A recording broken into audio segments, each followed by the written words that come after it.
Welcome back to the Bible Stories series. Today, we are entering a brand new territory, the prophetic books. And among all the prophetic books, there is one known as the jewel in the crown, and that is the book of Isaiah. This book is incredibly fascinating. The Bible has 66 books, and the book of Isaiah happens to have exactly 66 chapters. Its first 39 chapters are filled with judgment on human sin, just like the 39 books of the Old Testament. Its latter 27 chapters are filled with comfort and the hope of redemption, just like the 27 books of the New Testament. Therefore, people often say that if you understand the book of Isaiah, you understand the microcosm of the entire Bible. The author, Isaiah, lived in Jerusalem around 740 BC. Born into nobility, he lived through 4 dynasties. He watched helplessly as his country went from prosperity to corruption, facing the imminent threat of powerful enemies. In that turbulent era, God showed him a picture spanning 1,000 years. What he saw was not a political solution, but a coming, anointed one, Messiah. How did Isaiah's mission begin? It originated from a terrifying interview. It was in the year that King Uzziah died, and the nation was in a state of panic. Isaiah walked into the temple, and suddenly, he saw a vision. He saw the Lord seated on a high and lofty throne, and the train of his robe filled the temple. Around him, 6 winged angels, seraphim, were flying, calling out to one another, "Holy, holy, holy is the Lord Almighty." The sound was so loud that even the thresholds shook, and the temple was filled with smoke. Most people would be thrilled to see God, but Isaiah was terrified. He cried out, "Woe to me! I am ruined. For I am a man of unclean lips, and I live among a people of unclean lips." In the face of absolute holiness, humanity instantly realizes its own filthiness.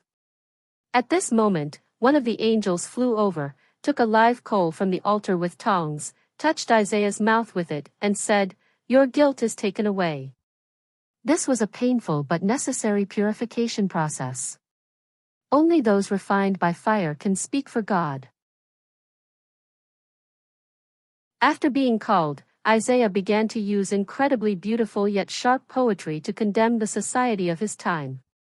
He told the story of a vineyard. God was like a hard-working farmer who cleared a vineyard on a very fertile hillside, dug up the stones, and planted the best vines, expecting it to yield good grapes.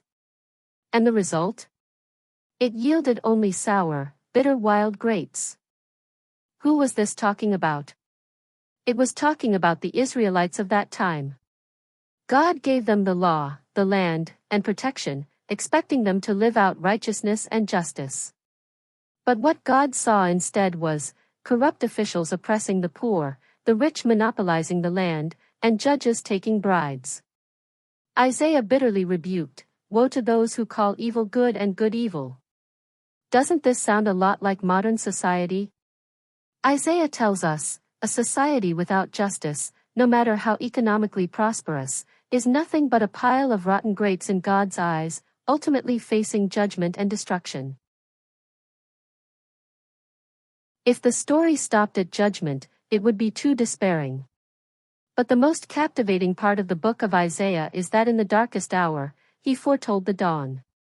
Over 700 BC, facing the threat of the powerful Assyrian Empire, Isaiah spoke an astonishing prophecy, words you might have seen on a Christmas card: "The virgin will conceive and give birth to a son, and will call him Emmanuel," which means, God with us. He even detailed the image of this Savior: "For to us a child is born. And he will be called Wonderful Counselor, Mighty God, Everlasting Father, Prince of Peace." This was inconceivable at the time. The Savior people expected was supposed to be a great general riding a warhorse, but Isaiah said, "No, redemption will begin with a fragile child."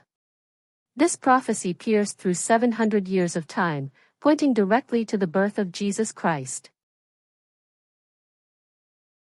Next, we are going to enter the core of the entire book, and even the entire Old Testament, Isaiah chapter 53.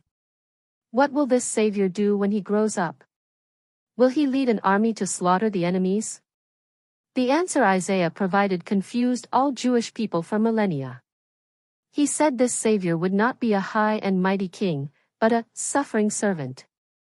Listen to these descriptions, and you will be amazed that this was written 700 years before Jesus was born. He was despised and rejected by mankind, a man of suffering, and familiar with pain. He was oppressed and afflicted, yet he did not open his mouth. He was led like a lamb to the slaughter. The most shocking part is this sentence, but he was pierced for our transgressions, he was crushed for our iniquities, the punishment that brought us peace was on him, and by his wounds we are healed. This was the first time in human history that the principle of redemption was clearly revealed. He did not die because he himself was sinful, he died as a substitute for us. This is the true essence of the scapegoat. What outcome will the sacrifice of this servant bring? The ending of the book of Isaiah reveals a cosmic-level ultimate blueprint, a new heaven and a new earth. There, all curses are lifted. Isaiah describes it with highly visual language. The wolf will live with the lamb, the leopard will lie down with the goat, the calf and the lion and the yearling together, and a little child will lead them. There will be no more war. People will beat their swords into plowshares and their spears into pruning hooks. There will be no more tears, no more death. This is not just the restoration of Israel, this is the reboot of the entire universe. This is the utopia most deeply desired by the human soul, and Isaiah tells us, this is not a fantasy, this is the final destination promised by God. The book of Isaiah is a book that transcends time and space. It begins with judgment, goes through suffering, and finally ends in glory. It answers humanity's deepest pain. Why is life so exhausting? Because sin has broken the world. It also provides the most precious antidote, because there is a God who is willing to be wounded to heal you. Remember that sentence God asked in the temple at the very beginning of the story? God asked, "Whom shall I send? And who will go for us?" At that time, Isaiah answered, "Here am I, send me." Today, after hearing this redemptive plan that spans millennia, facing this God who is willing to suffer for you, what will your response be?